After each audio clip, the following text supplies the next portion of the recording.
Welcome to Careers in Discovery, your window into the world of leaders in pharma and biotech. Brought to you by Singular Talent, making hiring better for organizations involved in drug discovery and R&D.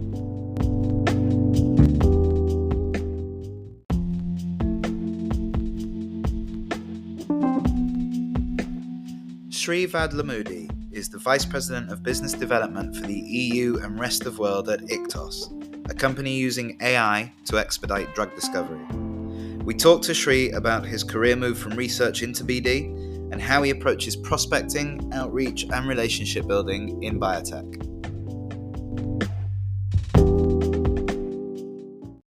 I'm delighted to be here this week with Sree Vadlamudi of Iktos. Sree, welcome to Careers in Discovery. Thank you, Tom. Very nice to be here. Pleasure to be here. Thank you. Yeah, really good to see you again. So Sree, I'm really interested to hear more to start with about Iktos, about Maya, and about AI for new drug design. Tell us about what you're up to at the moment. Yeah, thank you, Tom. So Iktos is a startup company based in Paris, about 5-year-old now. We are coming up to 55 employees with different skill sets across medicinal chemistry, comp chem, data sciences, AI, and engineering, of course, our operations and business development too. So Iktos is a pioneer in the deep generative modeling, in the sense that we have developed a proprietary technology platform based on the concepts of deep generative modeling. Okay.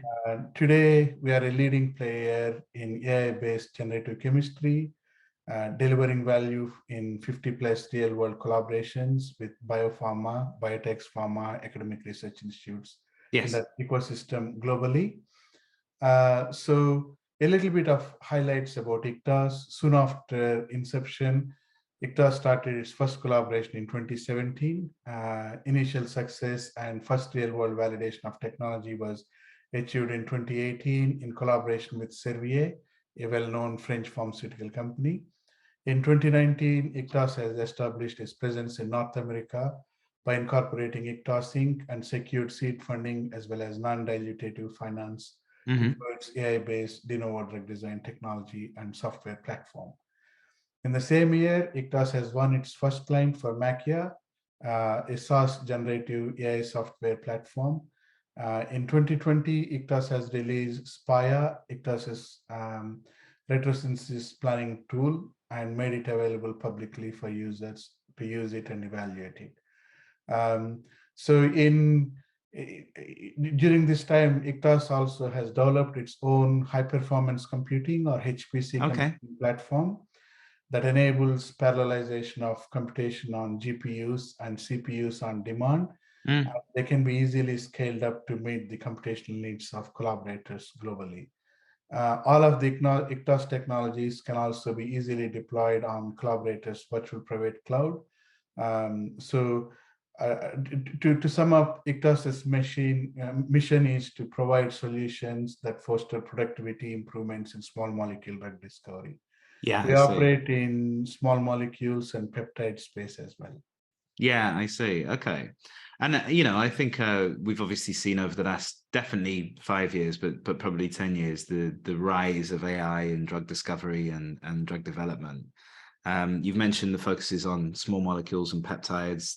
Tell us a bit that you can. I appreciate some of it will be under the hood, about the approach, and tell us a bit about the platform.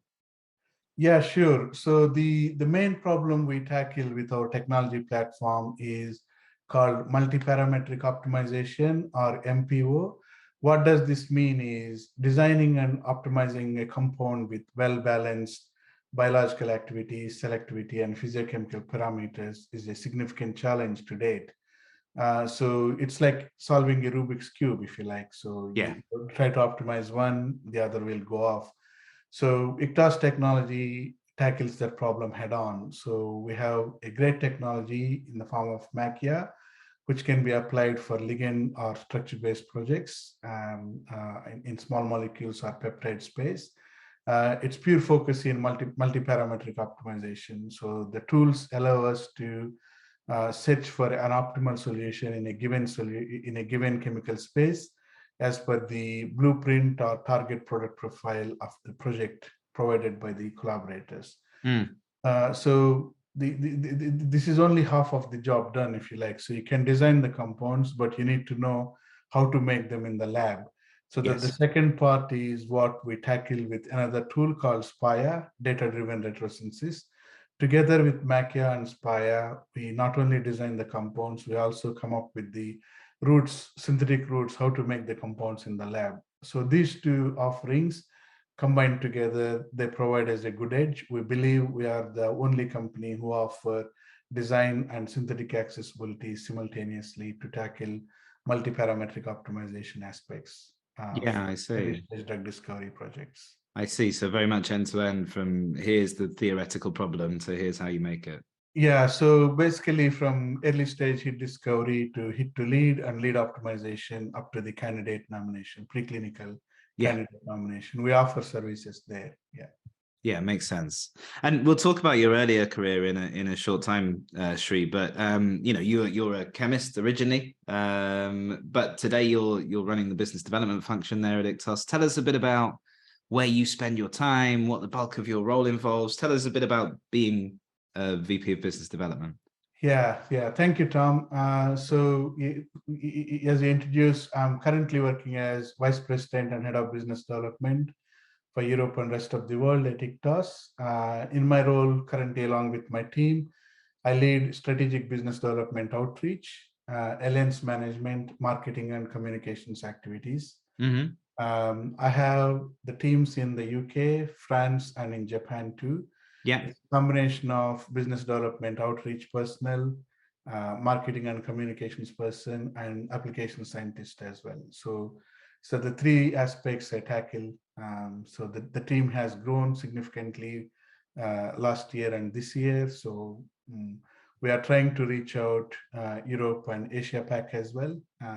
So we close good two collaborations in Japan beginning of this year with Ono Pharma and Teijin Pharma, as well as Mm-hmm. a collaboration with Astrogen based in South Korea. And back end of the last year, we closed our first deal in China with Hungary Pharma. So Right. we are trying to do global outreach, if you like. The technology has good uptake in biotechs and pharma companies, as well as with research institutes. Yeah, I see. So it's quite a diverse territory that you cover. Yeah, so the thing I like here is, given the chemistry background, as you alluded to, Mm, and mixing that with the technical sales, as well as doing the outreach and being able to answer as many questions as possible during the initial phases of outreach helps. And then, yes. of course, when it turns into the more detailed discussions, the technical and scientific teams will come along. We Mm, work as a team, and the whole aim there is to do the feasibility assessment for a given project. If we can do, we put in a proposal and we go forward. If not, we say, look, we don't have enough data, or yeah. maybe this. We are going. We want to be quite upfront, because again, credibility is an important part for us, being a young and growing company. So we take a lot of pride on what we do and what we deliver to collaborators. Yeah. Yeah. Makes sense. And I guess the science is somewhat universal in terms of across the world. It's the same. Chemistry is the same, right? Scientifically, but there's obviously different culture, different business considerations in all of those regions that you're talking about. You mentioned Japan there, and I think there's sort of a perception that Japan is very different. How's that been for you to sort of navigate, and for you and your team to get your heads around? Yes.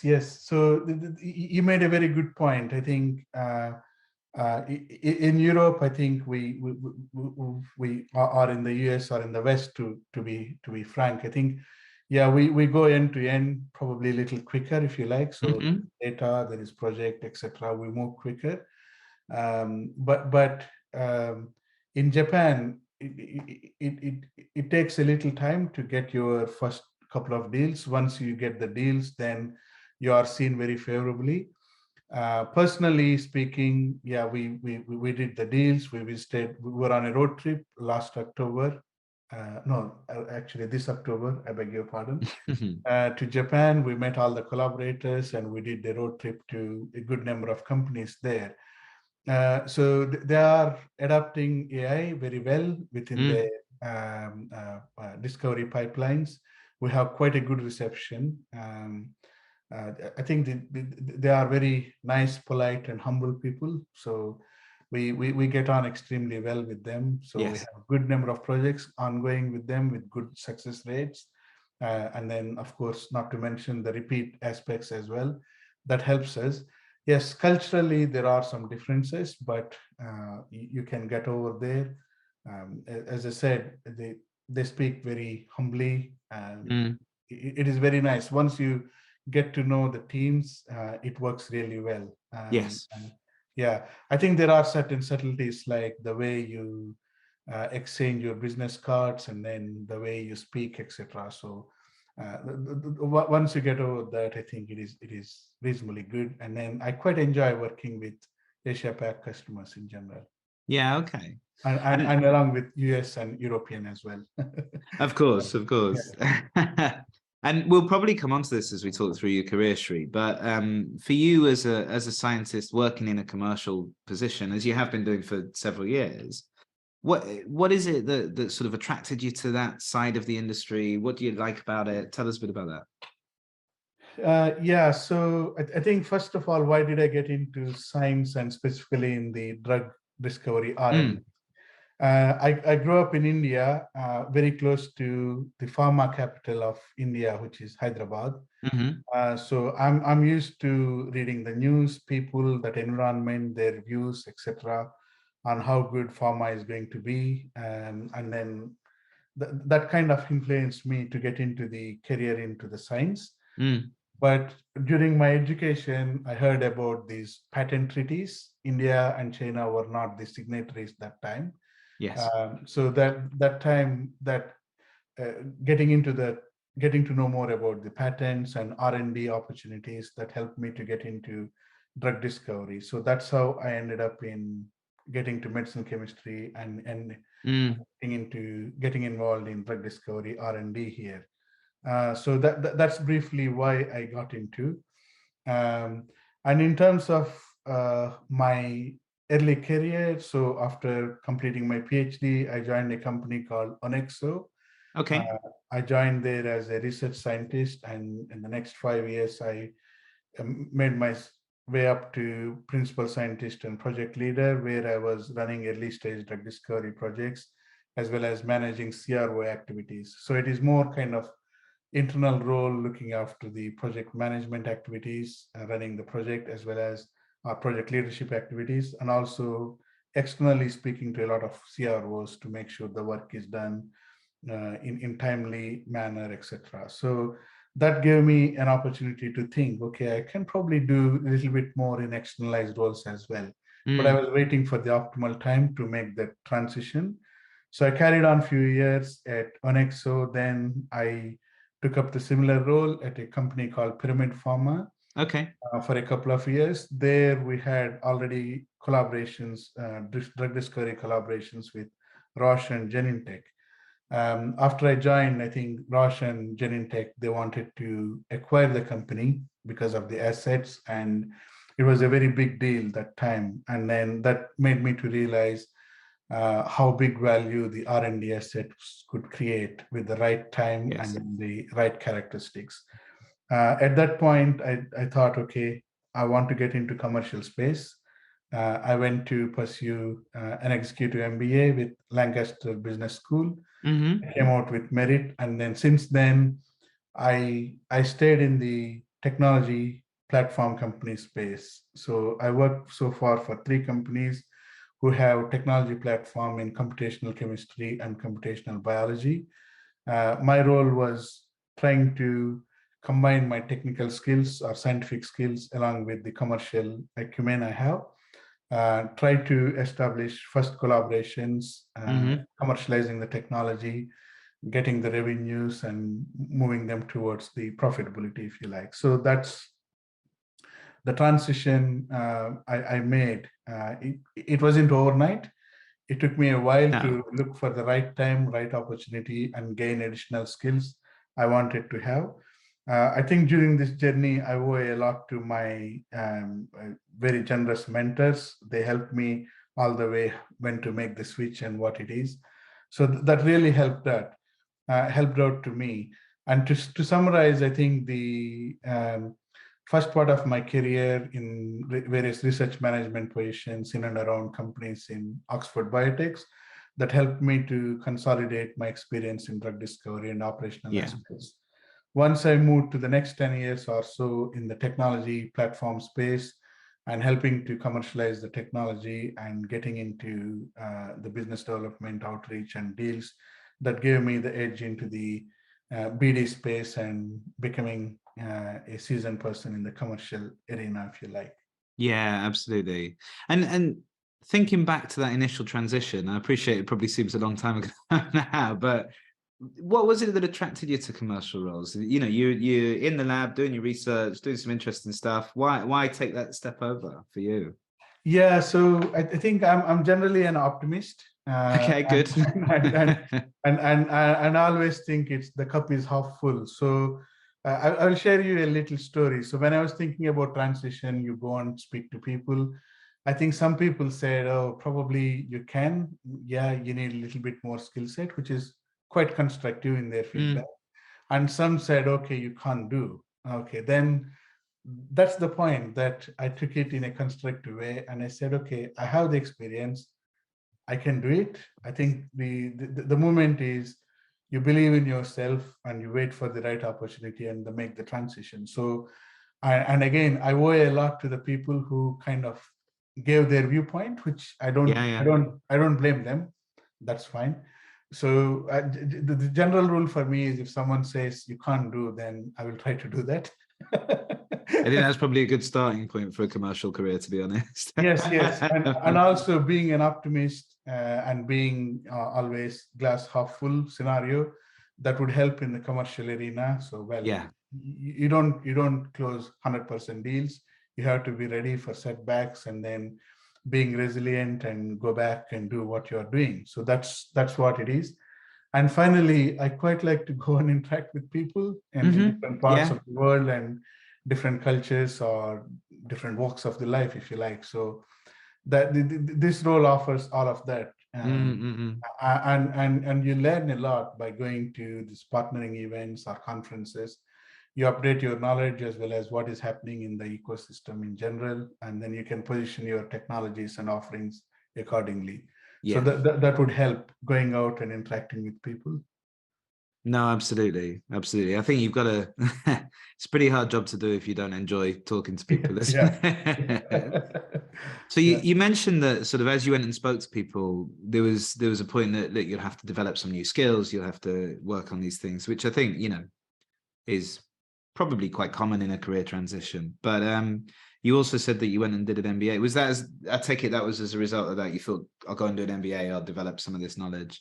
Yeah, part of that was that. Okay, so I need a bit more skill set to understand a bit more from different functions which operate. For example, I don't know. I mean, you can get the strategy if you get the mind right, but for example, the things like finance, marketing, and operations, it gives you a whole overview what different functions you can do, and then you can choose. So my aim always was to come back and pick up a commercial career in pharma industry.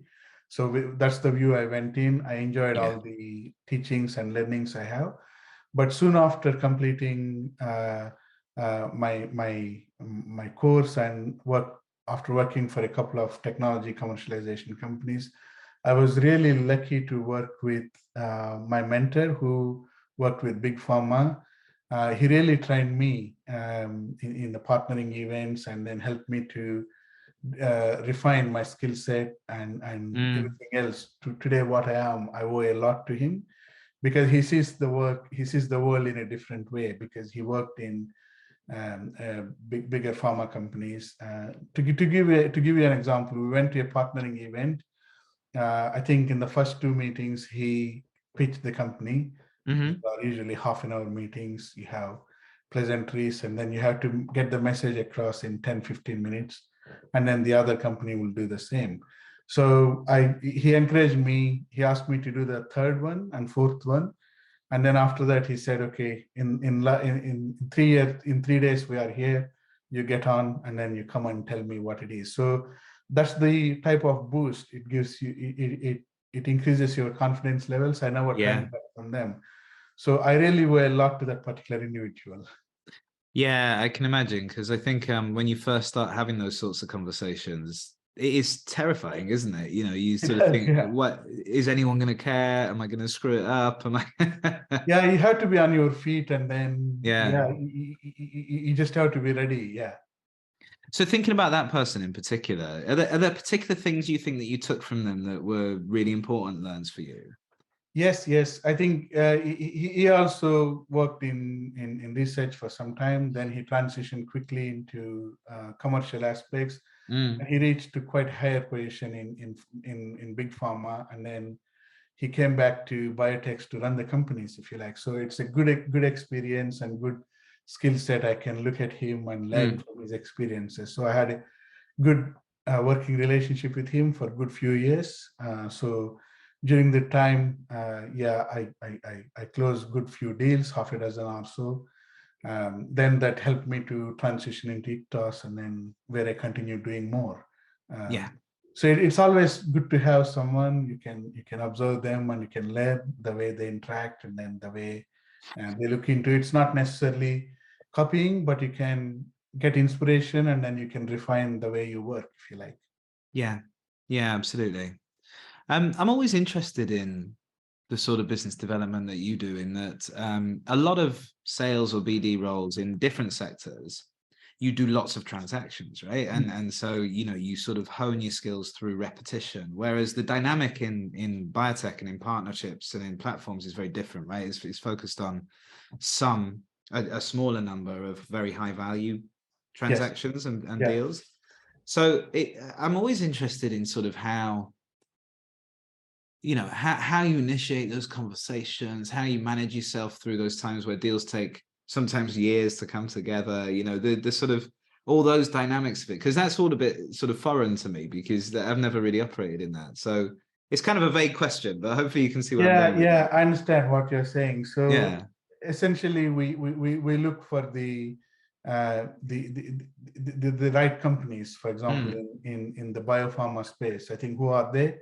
For us, the right ones would be the pharma space, big and medium and small pharma, then biotechs, big and large biotechs, and then startups, etc. Of course, the research institutes, and then the CROs as well. So you need to, and academics. So in these, I think you kind of qualify those opportunities in the order. For example, who got the most revenues, and who is what is the likelihood of the companies paying you the buck, if you like. So it's a lot of background process that goes in before starting outreach. So you need to identify the correct partners to start with, and then you need to qualify them. So what is the likelihood of closing a deal with them? So a lot of that information may not be available to you when you start outreach, but you have to change it on the fly as you go along. And you need to start like a funnel, a broader outreach, then kind of narrowing down, and then you get into a sizable opportunities for the year to close. My way of working is always, go broader and then kind of narrow it down, and then focus on as you come into the second, third quarter. So by then you will have a good visibility what sort of opportunities are available and what you can do. And of course, there are inbound opportunities which we nurture. So that's another point. It's always a good day, right? It's a good one. I think when you start getting inbound opportunities, that's a good sign. People hear about you from somewhere else, and they are reasonably quicker to close. So that's like icing on the cake. Okay, we'll do it. Yeah, absolutely. So I imagine, and this may be sort of upfront work, you may not have to do this over and over again, but I imagine there's a lot of time you need to spend on really sort of refining the proposition. What problems can you solve? How do you help people so that you can identify then those right partnerships? Yes, yes. I think during the first 2 or 3 initial meetings, we would know whether the project or the discussions we are engaged in, we might be able to do something, or do we have to say maybe we can't do, or something else. So that is the critical point, if you like. So for us at Iktos is we always do a feasibility study. Mm. It's a quick one we can do with the team and the tools available to us and technology available to us. Once we are confident we can do that, then we get into the detailed discussions. If at any given point we feel it is not a reasonable one, we go and say to them up front, because there is no point in getting into a collaboration and Yeah. then in the middle you say, oh, we can't, by the way. So it's not us. So we are selective in that case. It's not that I get every opportunity, opportunity that comes to my door. No, of course. Yeah, I think this is something we do as a team, the technical, scientific teams, as well as the BD and operational aspects. We work as a team, and then we thoroughly review the opportunity and then take it forward. Yeah. And I assume, and correct me if I'm wrong on this, I assume that that's where your research background comes in helpful, is in qualifying those opportunities and finding those solutions. Correct. In the first couple of meetings, it's usually the BD with application scientists we go, because we need the scientific input. Although I'm in BD, I may not be able to give the entire nitty-gritty details of the science, so I need them as well. So the first few meetings are generally high-level ones, and then once we have a good understanding, there is a good opportunity there, then we bring in the team, the science, technical, and the other teams relevant to the project. So that helps us to move forward very quickly, because everyone is busy. There are some projects we are delivering, and then there are some projects we need to work on, etc., and then the new ones. So it's a matter of managing the resources appropriately. Yeah. And before we move on from this, and I've got a couple of other questions for you aside from this, but if people are maybe in the position that you were in as a researcher, thinking about a commercial opportunity or thinking about taking that step, what are the things that you think would be useful for them to know, or what are the things that kind of looking back on it were surprising for you, I suppose, in making that move? Yeah, so that's a very good one, Tom. I think I actually hired recently a new person with science background. He's a well-known computational chemist, so he wanted to get into BD, so he came on board. Currently going through that process. So because I see myself in him where it was. Right. So Yeah, I think my advice would be, having the technical background is always helpful. Not only your preferred field, not only medchem, overall understanding of drug discovery process, what it involves, that would really help during the discussions. And second, commercial role is not just about sending emails and then repeating the whole thing. So it's much more than to that. I think outreach is only part, then how you nurture those interactions to the closure of the deal. There is a lot in between. So you need to gain good insights on, for example, pitching in the right way, being able to stand on your feet and then answer the questions correctly. If you can't, then you can always go back and check with your science team and get back to them. Yes. And also being able to understand the legal aspects, contractual aspects, pricing, and then how you would put forward a quotation or proposal, balancing the resources, and then extracting out a maximum value of the technology platform. These all things you learn along the way. The best way is to do it. Right. And yeah, it does take time. And also the last point I would make is, you need lots of energy and optimism to stay in this role. Yes. And you have to be prepared to go for the events and the road shows, etc. So it is not just sitting in front of the desktop or laptop, whatever you call, firing away emails. I think that worked during the pandemic, but when the things are eased up, I still believe the face-to-face meetings are a great way. because you can see people, you can see their body language, and then you interact True, with yeah. them in a good way. So we try to do as many site visits as possible, but may not always be possible. When you are in the area, it's always good to go and say a quick hello, even if you don't have any updates to do, because it's a good way of keeping that interaction going. Yeah, absolutely. Yeah, and you want people to remember you, right? And so Yeah. that's much better done face to face, I think. I know. Yeah. Like you say, I think, there was a period of a couple of years where you couldn't do that, right? And so there were different habits that people had to develop. I think some have been slower to come out of those habits than others, shall we say. Yeah. But it's kind of, I don't know if you've found the same, but we've found it's nice that there's now a bit of a blend in that, I used to do a lot of speculative meetings. I'm sure it was the same for you, where, this person may or may not ever work with us, but I'll travel over here for 3 hours and go and see them, or, even further for you. Yeah. That doesn't really happen anymore because a lot of that's virtual. It's the more committed meetings that you tend to go to. That's been a much more effective way to work for us. Correct. You're absolutely right. So I think, you can do both ways, I guess. One is you can, as I mentioned earlier, pre-qualification is really key for us. So once you do that, I think sometimes you don't get a real feel. Do they have a project? Do they have budgets? Unless you go and speak to them, you don't get it. So sometimes you have to go, but sometimes you get a good information which way it is going. So it's being able to judge those and then making the next step is the key for this as well, for the BD role. Yeah. I think it's part of analyzing the interactions and then making a good choice at the end, what it is going to be. You may not be right 100%, but at least it gives you something to think about and act. Yes. Yeah, absolutely. And then sort of shifting gears a little bit, Sree, and thinking about kind of your experience of building a career in the biotech sector. You've had 2 successful careers so far. You had a successful career as a researcher, then made this transition, and now you've progressed into a senior role in a biotech company in commercial and business development. So you're obviously doing something right.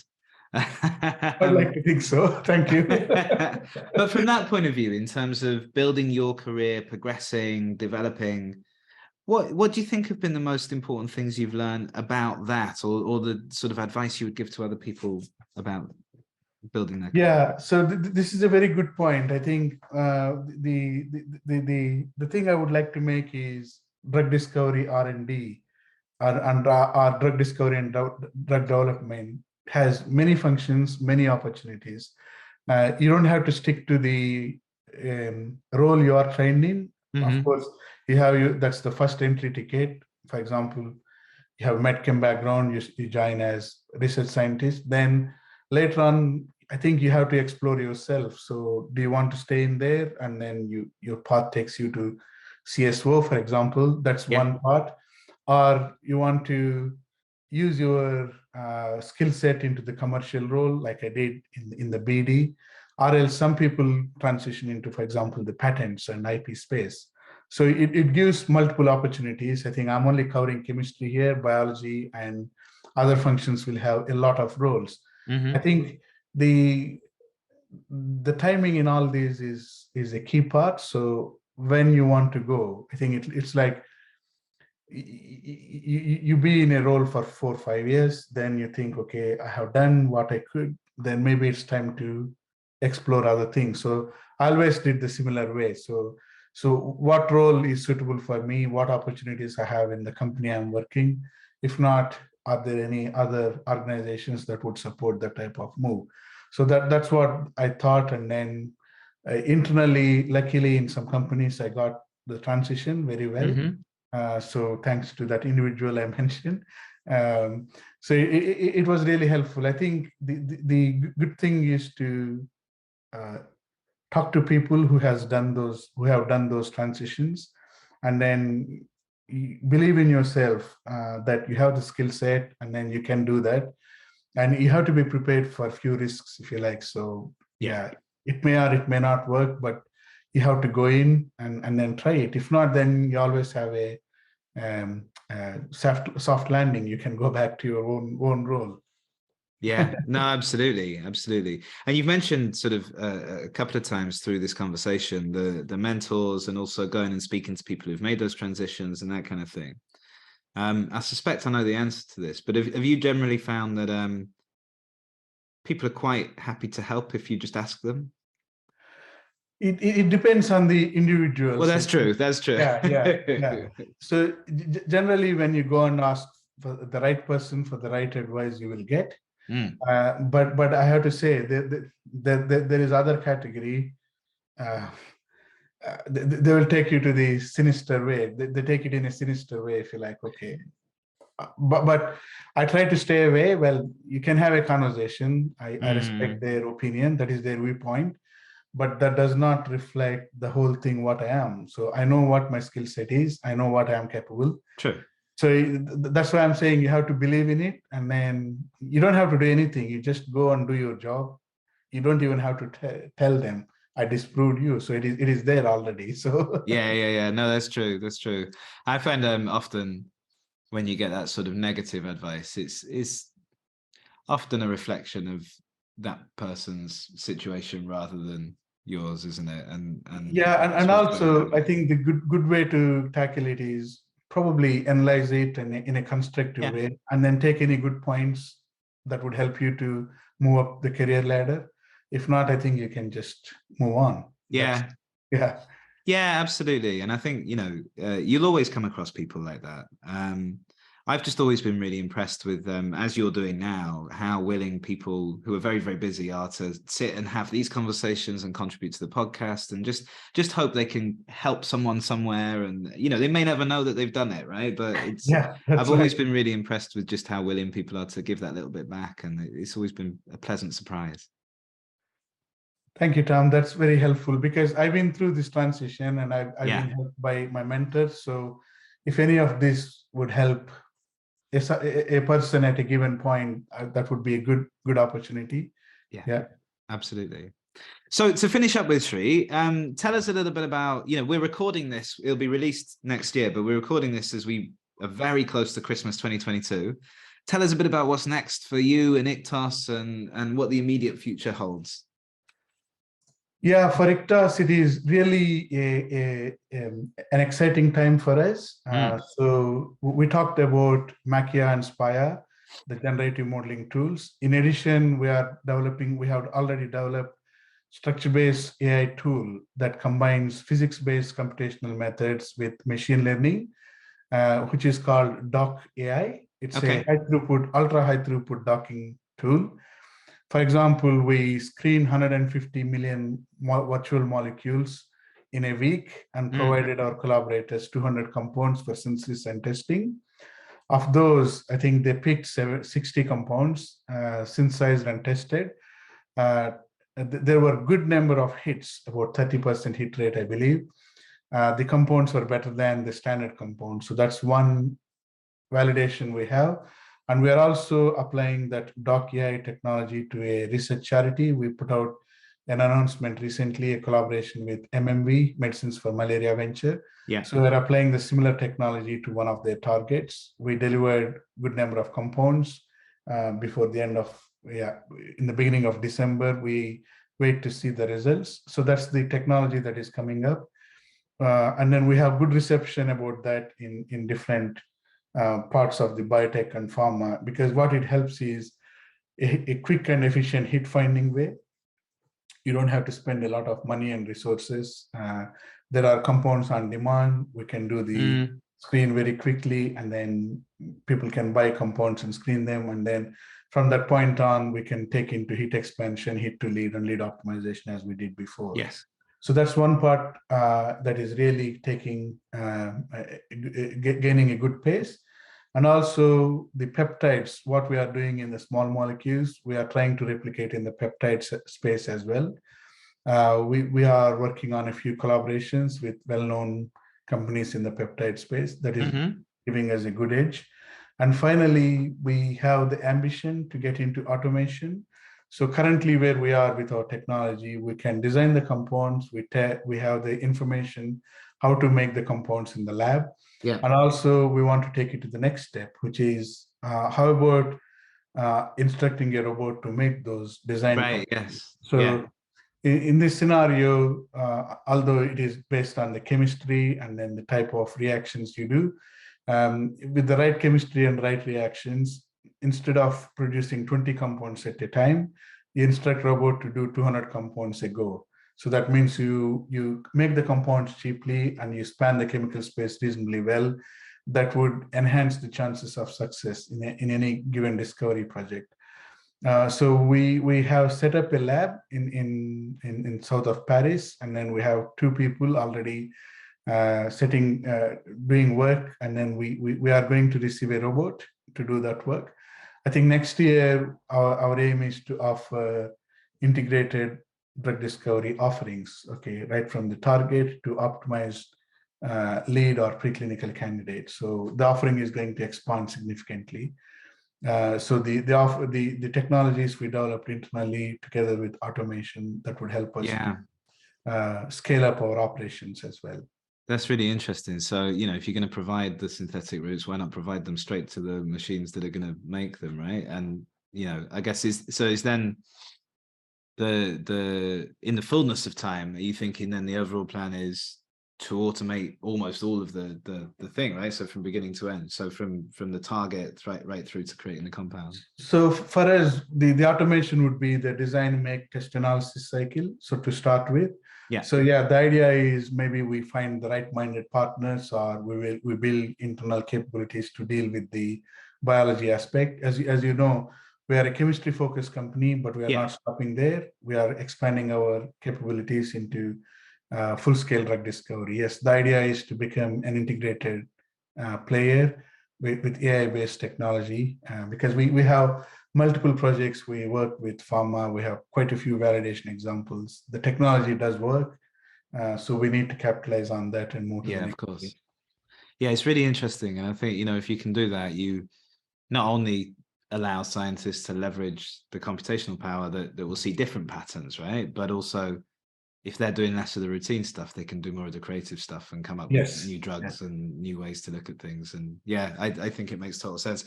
We wish you the best of luck with it, Sree. It's very exciting. Thank you so much, Tom. As ever, very nice to have a chat with you. And on this occasion is much more special because it takes me back to the memory lane. And I got in hopefully mostly positive aspects, but I need to mention some negative ones as well to make it clear that is a constructive criticism is always helpful. You have to take it and run it with it and believe in yourself and get on.